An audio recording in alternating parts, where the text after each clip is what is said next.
Can a province just stop collecting a federal tax? Because that's exactly what Saskatchewan wants to do. Sask Energy will stop collecting and submitting the carbon tax on natural gas. That wasn't an empty threat.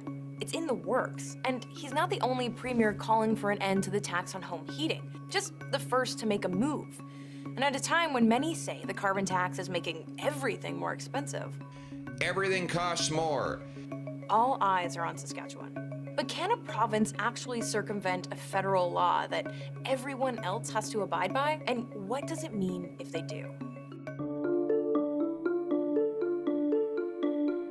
Saskatchewan's premier has issued an ultimatum: exempt all heating fuels from the carbon tax, or his province won't collect it. Saskatchewan is actually set up pretty well to attempt this. Sask Energy and Sask Power are the provincial crown corporations that supply electricity and natural gas. They're in charge of selling and distributing it. That's not the case in every province. Like next door in Alberta, natural gas is supplied by private companies. Now, regardless of whether the provider is public or private, they charge you the carbon tax and remit that to the government. But when the provincial government actually oversees those energy companies, it's much easier for them to decide to eat the cost of that tax. Because you have a crown corporation, frankly, the government can engage in this kind of politics in a sense to sort of say, well, we're not going to collect and we're not going to remit. We're prepared to sort of like take that on. So in that case, it'll work. But legally, can they do this? Well, the short answer is no.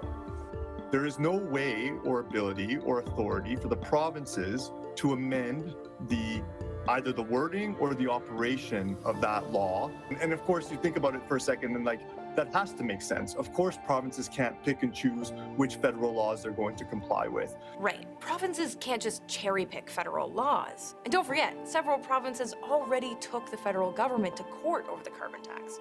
The tax survived that challenge. The Supreme Court ruled in 2021 that it was constitutional, upholding the federal law. Which means every province, including Saskatchewan, has to follow it. And the consequences, if they don't, could be significant. Because that law states every person that fails to file or make a return is guilty of an offense and could face fines or imprisonment. It also says that every officer or director or representative that participated in the commission of the offense is party to and guilty of the offense and liable on conviction. So they're not messing around. If Sask Energy stopped collecting the carbon tax, there could be hefty legal ramifications, even jail time. But here's the thing. The province is now tabling a workaround to try and protect execs and employees at Sask Energy. They've submitted an application to the Canada Revenue Agency to list the government as the sole supplier of natural gas, which means they'd be the ones facing legal consequences instead. This will be a government decision. And so what we're trying to do is essentially shield anybody that works at Sask Energy of those consequences in the event that we decide not to remit the carbon tax. Now, there's no guarantee that will actually work. As far as I know, this is new territory and new ground for provincial federal relations or a provincial federal fight. And if those changes haven't gone through by February, the province may still decide to remit the tax. So stay tuned. But with all of these challenges, why does the premier appear so confident he can get away with defying a federal law? A lot of that, he says, has to do with the idea of fairness. In October, the federal government announced a 3-year carbon tax exemption for home heating oil, which meant anyone using oil to heat their homes no longer has to pay the extra tax. But heating oil is a relatively rare form of energy in Canada. Only 3% of Canadians actually use it, according to Stats Canada. Most use natural gas or electric baseboard heaters. In Atlantic Canada, on the other hand, 30% of people still use heating oil to keep their homes warm. And it was that fact that led to accusations of unfairness and political maneuvering, essentially favoring one part of the country over another. Premiers are united in their message to the Prime Minister. It's time to have a real serious look at this carbon tax, calling on the federal government to ensure the tax is fair. Home heating oil is an inefficient form of energy, and Trudeau has insisted this exemption was meant to give the people who use it more time to switch to a more energy-efficient option. But making some people's home heating cheaper and not others, did not sit well with politicians of all stripes.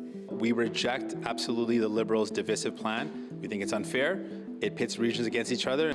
You can't pit Canadians against Canadians when it comes to heating your homes.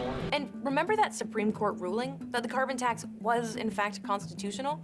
Scott Moe has said that because the judge said at the time the tax should be implemented fairly across the country, this new exemption could actually change the legal landscape if exemptions aren't extended to all forms of home heating. Nobody can say that it's being implemented fairly. If they had just removed home heating oil in Atlantic Canada and not in any other province, then it would clearly be unequal. But because anybody using heating oil in any province is not paying the carbon price anymore, that might solve the federal government's problem of making sure that it is applied equally. It will be a question for the court, obviously, to settle. So far, the federal government has stood by what it said in the fall. There will absolutely not be any other carve-outs or suspensions of the price on pollution. Now, one of the big questions that critics of this plan are asking is this challenge really about improving affordability in Saskatchewan, or is it more about playing politics? The province's response so far has been... All we asked for was that the same treatment be given to all people in Canada and including in Saskatchewan. You know, you can call it a pressure tactic if you want. What this is going to do is provide immediate relief for people on their natural gas bills and their power bills. So then how much relief will they get? There are a few factors that play into that answer. Saskatchewan says the average resident could save about $400 next year by not paying the tax on home heating. That's not an insignificant amount of money. And of course, people in rural areas or with less efficient heating systems may pay even more in tax. So in theory, this could save some people a lot of money. But here's the thing. Everyone, including people in Saskatchewan, automatically get money back from the federal government every year in the form of a rebate. The goal is to cover most, if not all, of what people paid in carbon tax that year. But whether or not you break even really depends on your lifestyle. You always have the incentive to lower emissions. Your individual rebate will not shrink if you do so, but you'll save on the carbon tax. For example, a single person in Saskatchewan currently gets a rebate of around $680 a year. If you live in a condo that's energy efficient and don't have a car or don't drive a lot, you're not emitting very much, which means you're not paying much in carbon tax. And so you're probably getting back more than you paid. But let's say you live in a rural area, your heating isn't very efficient, and you have to drive to work every day. That means you're paying more in tax, and the rebate may not cover those costs. Recently, the federal government did increase the rebate for those in rural areas by 20%. They say to help even the scales a bit. But these rebates all come from a single pool of money, of which Saskatchewan contributed $172 million last year. So if Saskatchewan stops contributing its share of the carbon tax to the federal pool, there will be less money available to dole out all those rebates, and they could decide to claw them back. The 90% of the revenues from that stream are returned to the jurisdiction where they were collected via these rebates to families.